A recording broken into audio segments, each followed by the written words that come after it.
Hello everybody, welcome to another episode of the Micronesia News Broadcast. Today is February 12, 2019, Tuesday, and thanks for tuning in. Let's get this started.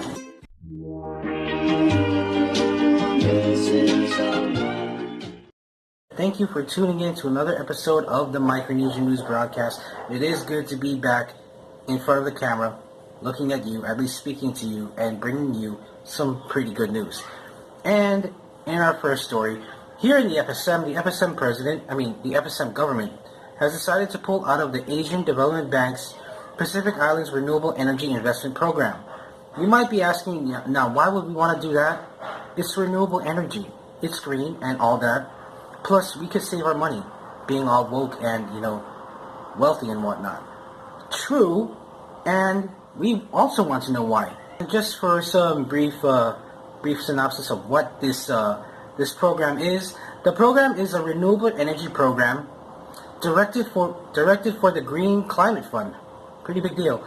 And FSM got involved in 2016 when they had a meeting in Guam, I believe. Other countries received grants. For example, Tonga got $29.9 million for its projects.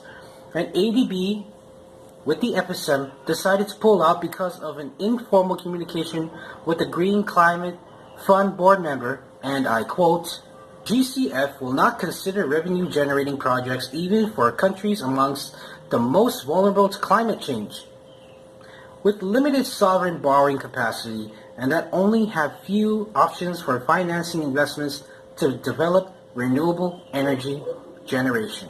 So the FSM NDA has contacted the GCF Secretariat to validate that there is a new policy change, and GCF replied, there has been no official policy change at the Green Climate Fund. During a meeting between the FSM government and Asian Development, a decision was made that the FSM will do what it can with whatever funds available for its renewable energy program, and that it should look towards other development partners for assistance. The Asian Development Bank is no longer serving as an accredited entity for this project. So basically, the FSM has for a very long time been trying to get into the Green Climate Fund. Countless meetings and policy changes. Almost sounds like our islands are not worth investing in. Isn't our future worth it? What do you think? Let us know in the comments. And in our second story, living in the Pacific Islands, being close to one another is second nature, and sharing kindness to complete strangers is pretty much a common thing. Recently, Director of the Secretariat of Pacific Community, SPC, said there is no place in the Pacific for regional economic integration. So basically, Mr. Colin Takuitonga said creating a common market would make small island nations give up sovereignty and autonomy to a central authority. Basically, cooperation among independent nations is what will keep the Pacific stable and growing, and it has been doing so for years. It has been proven time and time again with cooperation efforts to independent countries, not through the workings of a autonomous body of groups that adhere to the same laws.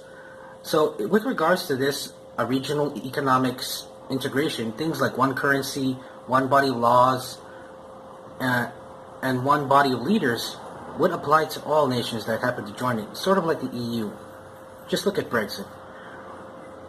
What do you think? Should the Pacific nations come together and form a group based on unity?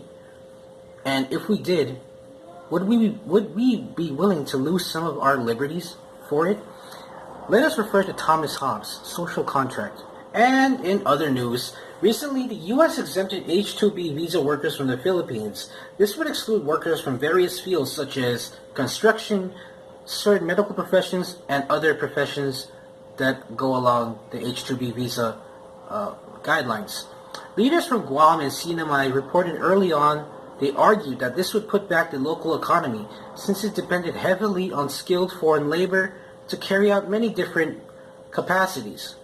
And now, recently, the Association of Pacific Island Legislatures has adopted a resolution to exempt the CNMI from this resolution. One reason being this is because the legislation was enacted after Typhoon U2 hit, and this would severely limit skilled foreign workers services that are highly required, and it is seriously affecting the welfare of the people and the progress of full recovery. What do you think?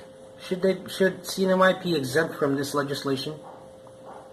Leave us your thoughts in the comments.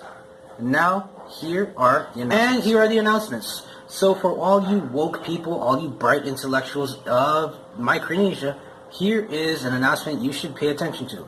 Australia scholarships are now open to all FES citizens. FES meaning RMI, FSM, and Palau. Go to fsm.embassy.gov.au and sign up before April 30 to submit your application. And it's that time of year again. Just in 2 days, it's going to be Valentine's Day, or as my sister likes to call it, Chocolate Day for some reason. It's coming up, so remember your significant other, or that one crush you have, or just be happy being forever single. And now here's my brother Norman with the weather report. Hey guys, this is Norman, and this is the weather for tomorrow. 27 degrees Celsius high during the day, and 23 degrees Celsius low during the night, with mostly cloudy and 60% chance of precipitation and 76% of humidity. Sunrise will be at 6:44 a.m. and sunset will be at 6:37 p.m. Northeast winds 10 to 17 knots and seas will be at 10 to 14 feet high. Thanks for tuning in to the Micronesian News Broadcast. Don't forget to like, share, and subscribe. Tune in every Tuesday, Thursday, and Saturday. Until next time, see you later!